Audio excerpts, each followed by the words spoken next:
On tonight's Gwinnett Prep Rally, it's rivalry week in Region 8, and we kick things off with two of the older schools in the county.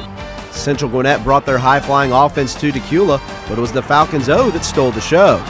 South Gwinnett needed a win to help their playoff chances, but would face a stiff road test at Brookwood in the Battle of Snellville. The green flag was up for grabs in Lilburn, but Berkmar would need a near-perfect effort to leave the Big Orange Jungle with a win, and Grayson looked to continue their perfect season on the road at Shiloh. Don't get caught stargazing. It's time to sound the horn for all the pad-popping action on GPR right now. For more than 15 years, your source for Gwinnett County sports is Gwinnett Prep Rally. Hello again, everyone, and welcome to your county's original high school sports television program. This is Gwinnett Prep Rally now in its 19th season, and we can be seen right here on GCPS TV for the entire 2011-2012 school year. I'm Todd Klein alongside Brandon Brigman from the Gwinnett Daily Post. And Brandon, the teams in Region 7 took the week off last week, but there were some big games in Region 8 with several playoff contenders coming out on top. Yeah, definitely. We had our top teams in the region, Grayson, Parkview, and Dacula stayed unbeaten, and then Brookwood, who lost their region opener a few weeks ago, seems to be rolling right now, and picked up another region win. Yeah, a lot of teams playing very good football. So let's get right to the highlights and an interesting matchup featuring the high-flying offense from Central Gwinnett on the road against a defensive-minded Dacula squad. GPR's Nathan Shutter has more. Dacula trying to remain unbeaten in region, taking on Central Gwinnett. Second play of the game, Central is going to fumble the exchange on the end around. Dustin Johnson recovers the loose ball for the Dacula touchdown. Falcons up 7-0. Dacula now on offense. Rocky Capobianco fakes the handoff, and he's going to keep it himself all the way to the end zone for 6. Falcons up 14-0. Then it's Marcus Cox taking the handoff. He bounces outside and takes it in from 10 yards out. Dacula now up 21-0, and they were far from done. Still first quarter, Brandon Goodson under center. He fakes the handoff. No one is going to cover Marcus Cox out of the backfield. Goodson finds him at the 25, and Cox waltzes in for the touchdown. 28-0 Dacula. Second quarter, Capobianco in the shotgun.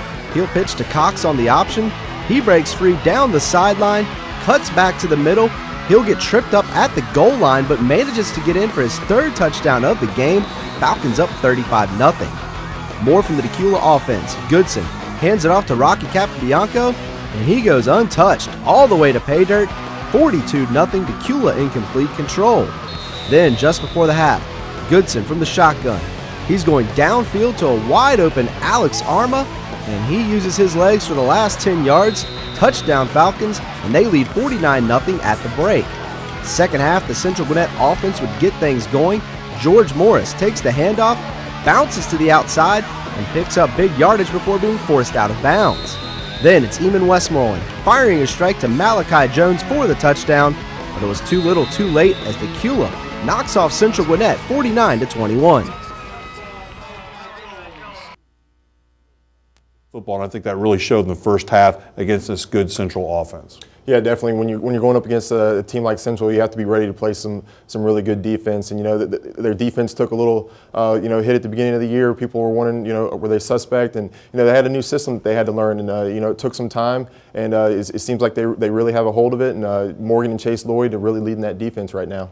Yeah, and the stakes will get even higher this week for Dacula's defense. Well, back to the highlights as we head over to Snellville for a crosstown rivalry game that has been lopsided over the years, with the Brookwood Broncos winning 23 out of the 27 meetings with South Gwinnett. But the Broncos would need to get the 24th victory to stay in the Region 8 title hunt. GPR's Brian Wise has the call. The Brookwood Broncos playing host to the Comets of South Gwinnett.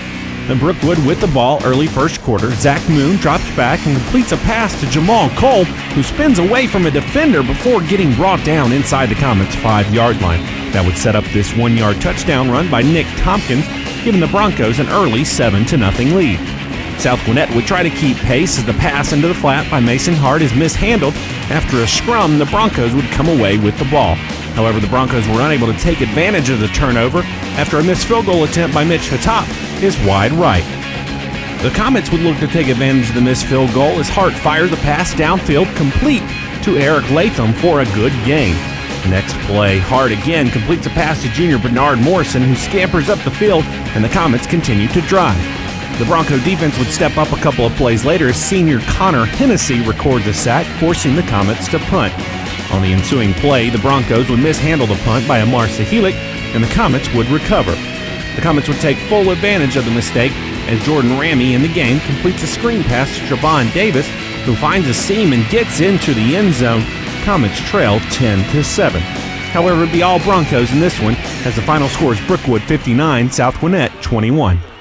Well, the Brookwood offense seems like it's really found its footing here, Brandon, playing some good football, putting up a lot of points on the board the last couple of weeks. Yeah, well, South Gwinnett definitely helped them with a lot of turnovers in that game. But, when you have, two of the best running backs in the county, maybe even the state, and Jamal Cole and Nick Tompkins, and the emergence of Zach Moon in that offensive line, that offense is really starting to come together, and it's scary what they can do. Yeah, and after that early loss, looking like maybe Brookwood will have something to say about the region title. Well, the Battle of Snellville wasn't the only rivalry game taking place on Friday night. The green flag was up for grabs in Lilburn as the Parkview Panthers played host to longtime rival Berkmar. Brian Wise has all the action from the big orange jungle. Jeff Francoeur was on hand for homecoming night as his alma mater Parkview took on Berkmar. We picked this one up second quarter, Parkview leading 28-3. From the shotgun, Jack Esmond rolls left, looks back right and finds Larry Veal, who works his way through the Patriot defense. On the next play, Esmond pitches out to Jay Turner, who turns upfield and gets inside the 5-yard line. On the ensuing play, Esmond rolls out right, finds junior Hunter Thornton in the end zone. Panthers now lead 35-3 at the half. Third quarter, Berkmar looking to get back in the ball game. Deion Perry throws a screen pass to Devin Johnson, who fights his way upfield. However, he is stopped short of the first down. Later in the quarter, Parkview on the move. The handoff goes to F.J. Smith, who shoots through the hole for a nice gain. And a couple of plays later, Esmond gives to sophomore tailback Kevin Sewell, who gets the ball inside the red zone for the Panthers. Panthers continuing to drive. This time the give is to Devontae Vincent, who gets outside and fights for some extra yards. Panthers now on the doorstep again with the carry is Vincent, who works his way down to the 1-yard line. Setting up this 1-yard touchdown run by Sewell, Parkview rolls in this one 41-3. Well, Brandon, you got to like the blue pants there. Parkview getting the big win. They get the green flag. My question is, the meat of their region schedule is coming up. What can Parkview do to kind of make a difference in this region race? Yeah, I really like what Parkview's been able to do so far. It seems like their defense is back to the old style Parkview defense, and they got a nice running game with Chris Carson. But like you said, they still got the meat of that region, and if they can knock off a win or two against maybe Brookwood, Grayson or Dacula, they're right in there for a home playoff game. So I'm interested to see how they do these next few weeks. Yeah, they have it all in front of them, have a chance to really make some noise in Region 8. Well, time now to recap more football action from this Friday night. It's brought to you by Next Star Communications, and we start off with the Buford Wolves. Yeah, Buford obviously doing their thing, playing really well right now, rolling up another victory.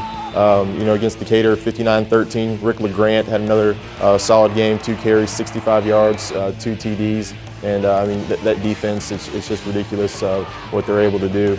And then we move over to another set of Wolves, Wesleyan getting a big win over Pace Academy. Yeah, Wesleyan, I really like what they're doing. Will Anderson was back in the game through 6 touchdown passes. It seems like whenever they have him in the lineup, you got a chance to do something special. He's put up some big numbers when he's been in there so far this year. They had a 44-21 win over Pace. And then we move over to Hebron Christian. We don't talk a lot about Hebron Christian, but they got a big-time win over Baconton Charter. Yeah, Hebron, one of our youngest programs in Gwinnett County.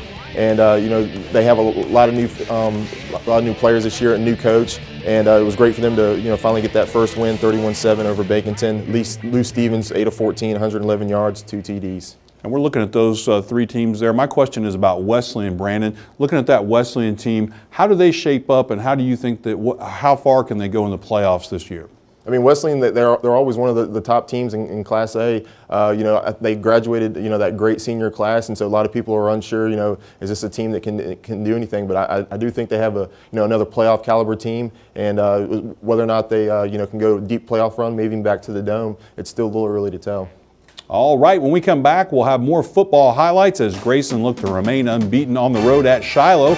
Plus, we get into the mind of Brandon Brigman, and we unveil this week's building blocks. You are watching Gwinnett Prep Rally on GCPS TV. For 19 years, the county's high school sports television program.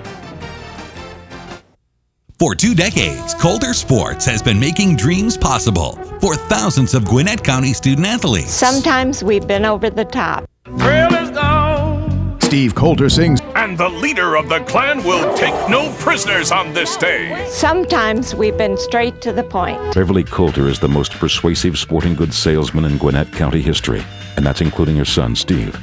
But most of all, we've cared deeply about every Gwinnett parent and student who walked through this front door. Over all these years, we thank you for your support.